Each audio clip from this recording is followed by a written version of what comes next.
Hi friends, I'm Tilak. You're watching Tech May Be Unique, and today we're going to see how to add a YouTube video link to a post, or how to post a YouTube video link on the Tumblr application. And if you are new to this channel, make sure to click on the subscribe button below. We just quickly move on to the video. How to share a YouTube video link on your post to in the Tumblr application, just going to show in this video.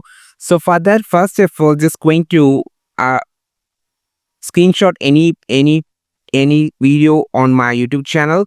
So for an example, just going to screenshot this particular video and just going to share, click on the share option, just going to copy the link.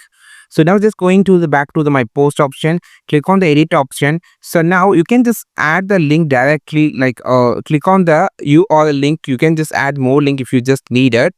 So just going to add the link, just going to paste this, and now you have to click on the post option.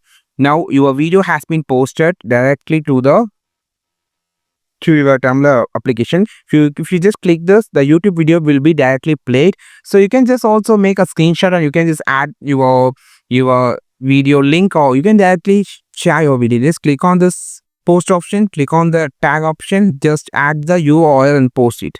That's it. This is how you just post your YouTube video link on your Tumblr post on your Tumblr application. I think this video helped you a lot. Like this video, share this video, subscribe this channel. We will meet our next video with the super valuable content. This is Tilak signing off from Tech May Be Unique. Have a wonderful day.